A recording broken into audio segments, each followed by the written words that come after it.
Hello everyone, welcome to another edition of That's IT. In the near future, taking off or landing a plane even in low visibility won't be a major problem anymore thanks to a new technology called synthetic vision. How does that work? Take a look. Today's jetliners have conventional screens filled with technical data that pilots have to interpret.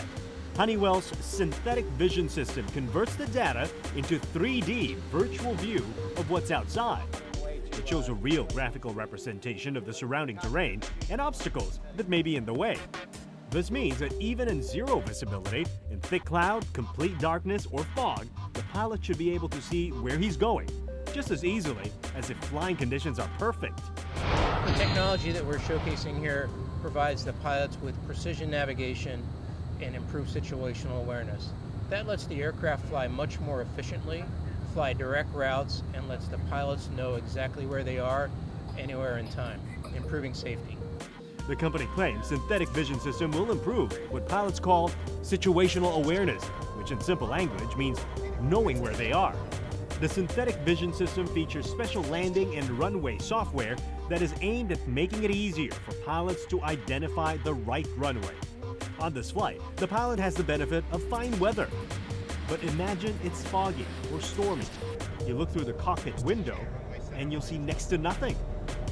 Now look at the screen below and you'll see the runway lined up right in front of you.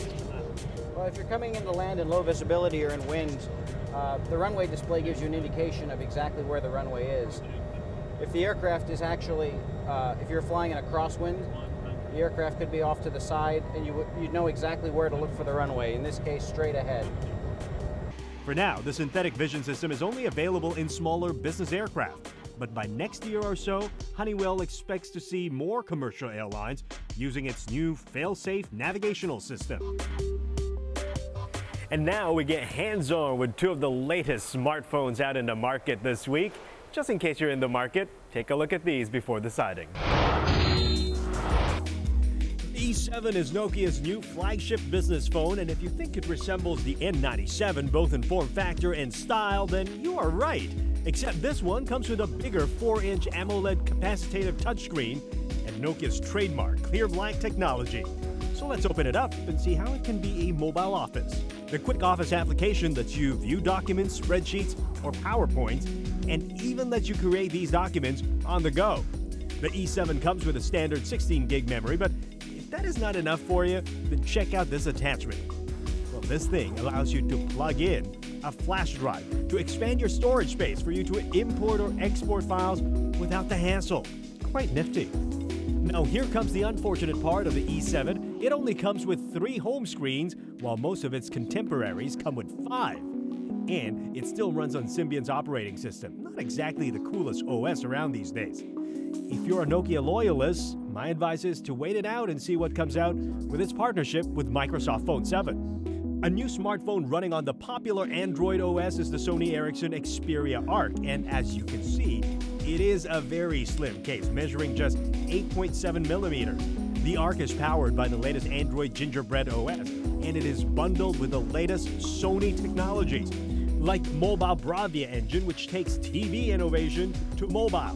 Mobile Bravia makes the 4.2 LED touchscreen sharper than any others out there. And the reduced light reflection technology means the screen stays clear even in the bright outdoors. The revised Timescape user interface is also a big hit, with the ability to simply scroll through your consolidated social media feeds. And look what happens when you pinch the screen. It gives you an overview of all your widgets. Cool stuff. If I really must choose a downside to this, well, it will have to be the thin frame, which may feel less than solid to some heavy-duty users. If you want to stand out from the swarm of job seekers out there in the market, you're going to have to step up your game, sharpen your interview skills, and put a new dimension to that resume with a Visume. Here's how. Jeremy Fu is writing his curriculum vitae. His resume will be very different from yours and mine, because he is using a camera to speak directly to his prospective employer. I think I can inject a bit of personality, tell them a little bit more what I'm about. You can hear how I speak and how I look. And that video gets edited, then uploaded to jobs portals like Preview.com. Preview is the first job site that matches job hunters with prospective employers. Apart from putting up your standard resume, Preview allows job seekers to put up a personalized video of themselves. And job seekers are encouraged to be as original as they can.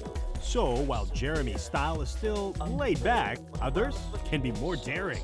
This acoustic guitar iteration, so pencil in some notes, so you better, this ain't your cliche. These resumes might get the attention of would-be employers, but don't you think it could send the wrong message? Sometimes, we've had the experience whereby we have candidates come down for an interview, but after we meet them face to face, we find that they're not suitable for the position that we have on offer.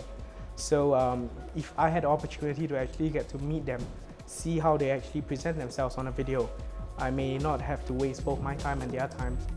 If you need tips on how to make a resume, check out Preview for some do's and don'ts and an extensive FAQ to answer all your Q's. As for Jeremy's resume, well, what do you think? It brought together representatives. Some folks who saw it thought he should audition for my job. Well, I told Jeremy he'll have to wait until I'm gone before even thinking about auditioning for my job. That's IT. We'll be taking a short break, though. We'll be back in just a few weeks. But don't you worry, because you can always join our conversation on our Facebook page, and you can always follow us on Twitter. I'm Timothy Go. That's it. See you soon.